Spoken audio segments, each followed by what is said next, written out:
Hey guys, Jim here from DrinkABeerandPlayAGame. So I beat 24 games in 2021. So I do not have the time to go through and make individual videos on each one of these games. So I figured, what the hey, let's make life easier on ourselves and we'll rank these games with a good old fashioned tier list.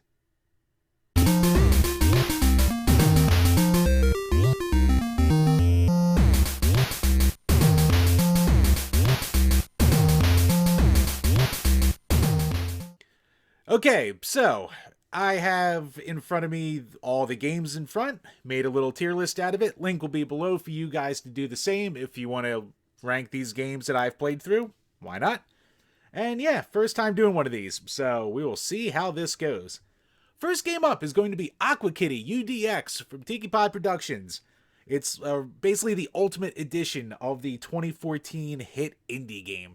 So it's basically like Defender, where you're defending your little milk miners and also surviving through wave after wave.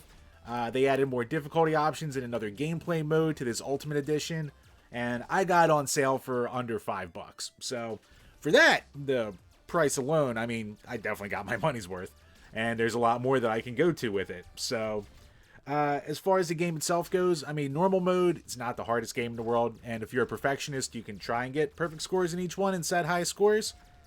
I don't know. I think it's a really solid package. I'm kind of torn between a B and an A, between like a B plus and an A minus. So, for the price, I'll give it an A. Like even at full price, I think it's worth the cash. So, but still like A minus tier. Next up, Battle Axe, a game I did a full review for, and you can check that link below. So, a throwback to the old school hack and slash beat 'em ups. You only get 4 levels and an infinite mode and like a few difficulty modes and local co-op, and that's kind of it. So I thought it was a really good game and I kickstarted it, but I also think it's overpriced for the full release. So wait for a sale for it. So just because of the price alone, I'll slap it into B column, but I still think it's definitely worth a play if you can get your hands on it. Next up, Binding of Isaac Afterbirth. I was very late to the Binding of Isaac party. And yeah, I mean, a ton of games copy this game's style for a reason. So I'm kind of cheating here because in these roguelike kind of games, I kind of consider beating it, surviving one round of it. I'm not going to beat, I don't have the time to beat this 20 times to get the real ending. So that's on me. Maybe I'm missing out, is what it is. But I mean, I can definitely see why people have the love for it. And one thing I really do like is the fact that you can blow through a run really fast. So I don't think I like it as, oh man, I do like the way they handle the story and all the different items. You know what it is? I'm putting it in A. It's a high A, but I'm not in love with the 4-directional shooting of it. I just think the combat's a little too restrictive. I know it was based on a Flash game, so is what it is. But still a great game. Next up, Shoju Battle Cyber Panic. So this is basically a cone of kicks. So if you really need a hit of kicks, hopefully there's better options. I think this was like $8.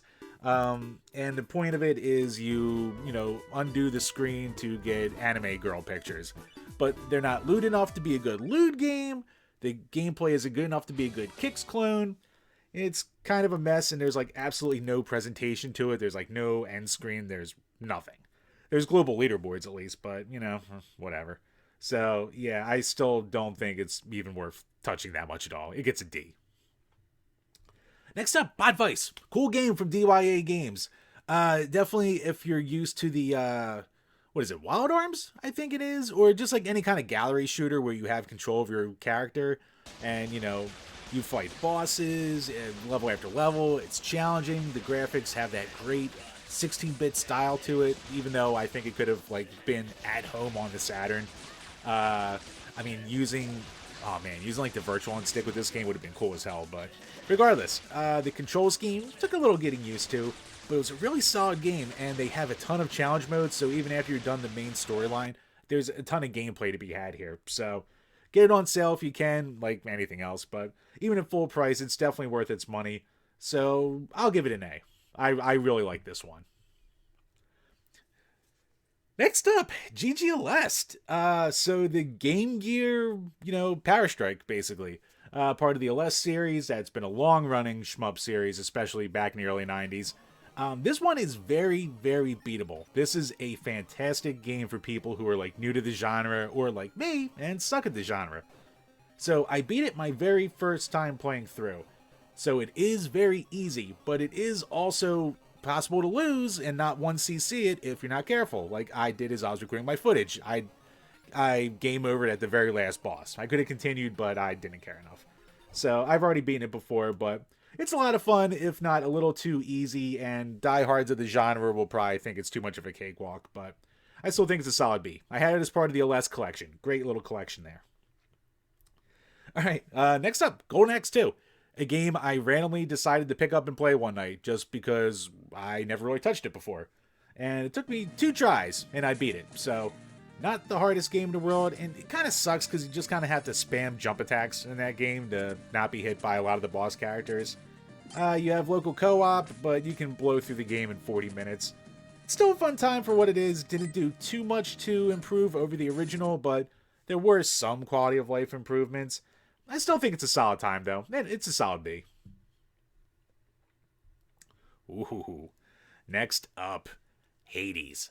Game of the Year candidate in 2020, and the game that I really fell in love with this year. So, like Binding of Isaac, it's the roguelikes where you have to just keep trying and trying again. You keep building on your character, but in this one, you keep expanding your abilities. You can expand your room and your surroundings. There's all these different challenges you can do. And the lore. Oh my god, the lore that they threw into this game. And all that quality voice acting. Like, there's so much production that went into this game. Like, this game lives up to all the hype. If you've never played it, it's a must play. It's another one where, once I survived one run of it, I was like, okay, got my fill. But it still took me about 15 hours to get to that point. So, yeah, it is certainly not a cakewalk. And you have to beat it 10 times to get the full ending. So, good luck with that. But with all that said, easy S. Absolutely fantastic title. Alright, next up. This is actually the last game that I beat this year. Legend of Zelda, Link's Awakening. Did this via the Game & Watch. So, yeah, I really enjoy these new Game & Watches that Nintendo's been putting out. It's like the perfect lunch break, like, time killer. And it's better than just sitting and dicking on Twitter all day. And yeah, I mean, I spent 3 weeks really going hard on this to beat it. And I'm so proud of myself that I didn't cave and look up any kind of guide at all. And I was ripping my hair out at so many points of this. So a lot of people say it's their favorite 2D Zelda. I, full disclosure, have never fully played through Link to the Past. I'll probably be doing that sometime in the next year or two.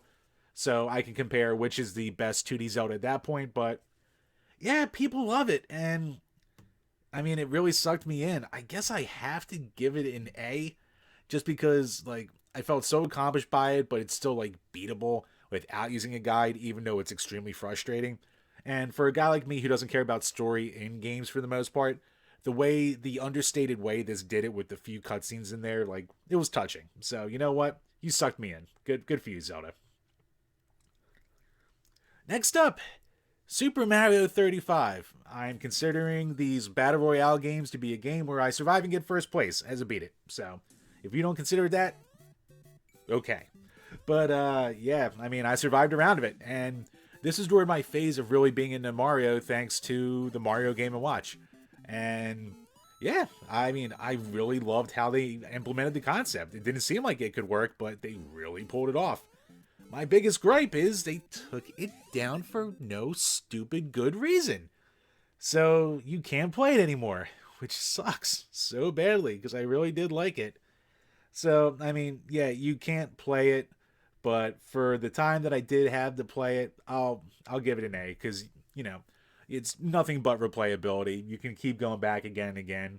I absolutely loved it, and it just really sucks you can't play it anymore. Alright, next up, going to be Metroid Fusion. So I actually wound up playing this on my 3DS this year, as I was an ambassador, but for some reason never got around to it. But when Metroid Dread got announced, I was really hyped for Metroid, so I was like, screw it, I'm playing Fusion, never played that before. And then after that, I was so burnt out mentally on Metroid games, I'm going to have to push Dread until next year. But Yeah, I mean, I really liked Fusion. I think the way they simplified a lot of the control scheme for the GBA gave it a lot of improvements as far as quality of life goes over the Super Metroid. Like, I know Super Metroid's like the pinnacle of like that kind of exploration kind of game, and this game was definitely more linear, but I liked how they handled the story. I really liked how it didn't depend on wall jumping. I freaking hated the wall jumping in Super Metroid. And yeah, I just think it was an improvement in almost every way over Super. It's blasphemy to a lot of people, but it's the way I feel. But yeah, I really liked it. I did hate myself for eventually caving and having to look up a guide for one friggin' pixel that I couldn't figure out that I had to bomb. But yeah, I mean, Metroid Fusion to me is absolutely fantastic. Gets an S. Wow. Speaking of fantastic, Mortal Kombat 11. To me, NetherRealm Studios has been absolutely killing it ever since Mortal Kombat 9. And between this and Injustice, to me, they're really basically doing no wrong. So I played through Ultimate Mortal Kombat 11, which had all the DLC and the Aftermath DLC thrown in for good measure. I loved how they handled the story, as goofy in Mortal Kombat as it is. I liked how the gameplay was, a little bit different from 10. And yeah, I just liked the pacing of the game. I just liked everything about it for the most part. Maybe some of the characters were like kind of a little lame, but besides that, like it was great. Like I really enjoyed my time with it. I think it controls great. I think it looks great. The production values there in troves, and like any other NetherRealm game, you're going to get so much content that you're going to get your money's worth. So, yeah, Mortal Kombat 11 Ultimate, to me, easy S. Oof. Okay, so we did a review for this, and this is the only game I am including where I used a cheat code, because you know what? If you put in the time to beat this game without the infinite life cheat, then you're a better gamer than me. But even with the cheat, it took me so long to get through these levels and so much frustration. Easily the most frustrating game I played all year. And it's frustrating because it had such cool ideas and such terrible execution. So yeah, Mortal Kombat Mythologies, Sub-Zero. And you know what? It should get a D, because it's not fun at all to play. But I luckily played the PS1 version, which gives you the FMV cutscenes. And I am too much of a sucker for FMV cutscenes that I just enjoyed the goofiness of it, and I enjoyed the concept of the game.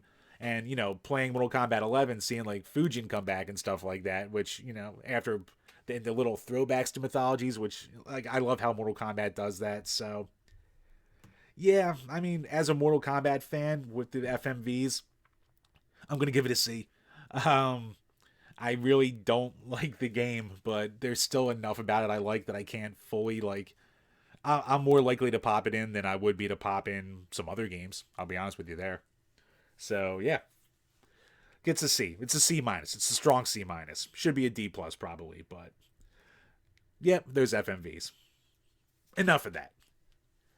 Next up, we're going to be talking about Nemesis on the Game Boy. So Nemesis is, the port of Gradius. I forget if it was like actually called Nemesis in the arcade. There's like a whole story there, but another shmup that is actually very beatable, because without a code and just in the menu, you can give yourself 99 lives. So I gave myself 99 lives, and I blew through about 40 of them beating this game. It's not super long, but man, there's a challenge there. But with all the lives, you can eventually push your way through. And there's an extra difficulty mode, so even with the 99 lives, I was basically about to like lose all of them in like the 4th level. So there's easily a challenge there, and of course you can set it to, the default lives to give yourself more of a challenge. But I think it's a really solid game, and as a nice little shmup on the go, like, it looks great, it sounds great, controls great. I almost feel like I should give it a B, but it's also super cheap to collect for it, card only. So, especially as an early game, screw it, gets an A. Next up, Ninja Saviors Return of the Warrior. So this is like a remake and a combination almost of the original Ninja Warriors arcade game along with the Super NES port. So this game, it took me by surprise. Like, I bought it on sale off Amazon to get the complete edition, and I'm glad I did. Came with the little accoutrement. I did a full review of it. The review is going to be below, but yeah, I mean, very solid action. You get 5 characters to choose from once you unlock everything. A couple difficulty modes. You can play online co-op. You have online leaderboards. All different kinds of content that you can have in the game. And every character controls completely different. It's a really good game. And like the special edition that I got, complete card was only like $30, which is cheaper than, most $4 games that Limited Run puts out for $50. So I think there's a definite value in here. A solid A. I think, given it's a shorter game, old school beat 'em up, I don't think I can really put it in an S tier, but for the package that it is, it's really good. Next up, another one of these Battle Royale games, PacMan 99. Holy crap, do I like PacMan 99. This is the one that I've beaten the most out of these Nintendo 99/35 games. And I think it's probably the easiest one once you get like the trick down to beat it. Basically just kind of spam all the power pellets and, go after the ghost and make long chains to knock people out. But yeah, I still think it's a fun time. And like this definitely has that just one more time feeling without the frustration I get from Tetris 99, which I still haven't gotten first place in. So yeah, just because it's a more relaxing and actually fun and less stressful experience, I really do enjoy it. So that'll get an A for me. That gets a solid A. And it's also still running, and there's a ton of custom themes and tables, but like some random free ones too. So it's a nice package. Okay. Next one's Jimmy being a little bit of a naughty boy. So Senran, Kagura, Peach Ball, my only Senran Kagura game. And they are known for being lewd and for being fan servicey, which this definitely is. And it's a pinball game, which of course got my interest. So as a pinball game goes, it's all right. I mean, you get 2 tables, and there's not a ton to do on the tables. There's not a lot of changing that you're going to do in there. And for the most part, it's not that hard of a game either. Now, they do, through all the chapters, give you different, score bases to go for and different challenges and goals and stuff like that, which is cool. And, there's a lot of skimpier outfits to unlock in the galleries and all that kind of stuff. But as far as an actual game goes, it's not great. It's not a terrible game of pinball. I've played much worse, but it's also not great. And I was like, oh yeah, I mean, this is all fan servicey with big booby anime girls. This is cool. But then there's also that really weird and creepy kind of like massaging game that there's in there. So yeah, that's really weird. That made me feel a little bit unsettled. So I'll give it a C. It's, if you like your fan service and you don't mind being a bit of a creep like me, you could do worse. Next up is a game that we were actually sent a code for and we did a full review of. Once again, link will be below. Retromania Wrestling. This is one that I was really, really looking forward to as it was coming out, because they're so involved with the YouTube community, and they're so involved with getting feedback from people and indie wrestling. Like the whole community and everything that was based around the game itself is awesome. And it's something that more titles should strive to be. I just don't like the gameplay. And it's not bad per se. It's just really not my cup of tea. Basically, it comes down to, it tries to emulate the old arcade games of Wrestlefest, but it also adds just a little bit enough to separate itself to try and make it a little more complex. Not as bad as, say, like a Fire Pro, but there's definitely more timing and reversal based gameplay thrown in there than to make it just a straight up dumb arcade game. But I think I kind of would have preferred that. So it just kind of becomes slow and a bit of a slog, and the learning curve is a little rough at first, and a lot of the matches you can kind of be just abusing the same handful of moves, which to me doesn't make for that fun of a game. You do get a bunch of different gameplay modes, which is cool, and they do have DLC that keeps coming out, so that's fine. You know what, I really should, as far as pure gameplay goes, I would give it a C. But just because I love what the developer is doing with the game and how they really want to interact with all the communities involved, I'll give it a B. It's a B-. So I'm being nice here. I really don't like the game, but I do like everything else about the game, if that makes sense. Next up is going to be Strikey Sisters, another game by DYA Games, and Yeah, this is a game that like I kind of would play, put away for a couple months, come back to and play for a while, put it away for a couple months. So I probably worked on this for a good year and a half before I actually just said screw it, and I finally finished it earlier in the year. And yeah, it's an awesome Breakout clone. And it's cool because like it gives you all these different paths. It gives you a bunch of boss fights. It gives you all these enemies that you can collect using these spells. So if you're a completionist, there's actually a lot in this game to like. If you just want to blow through the actual story mode, which is one, it looks beautiful once again, and kind of like Bot Vice. It's well voiced, it's well acted, the graphics look awesome, the music's good. Like everything about the presentation's way better than the price point for the game. And in about 5.5 hours, you can blow through the story mode. And if you want 100% it, it'll take you, longer because you have to just keep replaying the levels. But yeah, and you get, co-op. So that's always cool too. Very, very solid game. So I actually did like it a lot. My only gripe with it is it gets frustrating because you can so easily screw up and just miss a goal that you're trying to get for yourself, or just have a ball shoot off in a direction by some, by some straight up bullshit, and then you have to replay the level. So that it does get frustrating, but I'll give it a B. It's a solid like B plus, but it just misses that mark of being an A. But it's definitely a solid title. I spoke before about the Game & Watches that have been coming out. And speaking of Mario's 35th anniversary, Super Mario Brothers. Yeah, I had never beaten the original one until this year. And by playing it and practicing again and again on a bunch of poop breaks on the Game & Watch, I finally beat the friggin' game. Yes, I used warps, but to me that's still not using a walkthrough or a cheat. It's part of the game. So, and getting past that last hammer bro without burning through all my lives, yeah, you know what? That was still an accomplishment for me. I mean, legendary music, legendary game. What more can you say about Super Mario Brothers? If it wasn't, and it's actually shockingly longer than I was expecting. If you don't want to use the warps and everything like that, so I mean, I guess I should give it an A, but given that like, or an S, but given how the series evolved after it, but what a framework it gave. So I mean, it's still an A plus for me.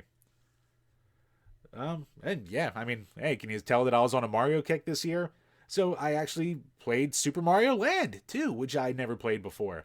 So if you're really used to Mario games on console, this one especially is a little bit jarring. The physics are a little goofy and a little off, but it's still a fun game. I like how they added in those random shoot 'em up levels to it, and the music. This might have the best music in the entire franchise, like bar none. These are beautiful, happy songs that, even though some of them are only like a minute long on a loop, they're so friggin' good. You never get sick of them, and I'm still humming them like 6 months later. Like, I really love the music in this game. The gameplay itself is still a little wonky, and it's an easy enough game to beat, but it's like enjoyably easy. And you do get some, branching paths and stuff like that depending on your skill. So just because the physics are a little wonky, I'm going to give it a B, but I still think it's like this is a game you should play if you've never played it before. Next up, Super Star Path. So this was DYA Games' first game, and like a lot of DYA stuff that I've shown already, it combines like, things from different genres together. So this is like a vertical shooter mixed with like a block puzzler. So you can basically be going through up through these levels and trying to shoot your way through, but if you hit different colored ones in a row, you're going to have like impossible to move blocks. So you can lock yourself in and die and kill yourself and not be able to escape. So there's that puzzle aspect along with like different traps or enemies at the time shooting at you or trying to kill you. And then it ends in a typical shoot 'em up boss fight. So it's a really cool combination of stuff. It's only 6 levels long, I believe. And so that's kind of short, but you have a bunch of ships to unlock, and it's not easy, though. Like, it took me 80 some deaths to finally beat the entire game. So it took me a lot longer than I thought it took, and a lot more tries, but super solid game. It's pretty cool. So I will, and it's super cheap too. So especially as a first effort game, it's really solid, but it can be frustrating at times. But for the somewhat lack of content, I'll give it a B. Next up, another game I randomly just picked out of the backlog, kind of like I did with Golden Axe 2. Tiny Toons, Babs' Big Break. So yeah, this is a tiny. You know what? The Tiny Toons games are all kind of pretty good. Like, I won't say any of them are, at least that I've played, have been really bad.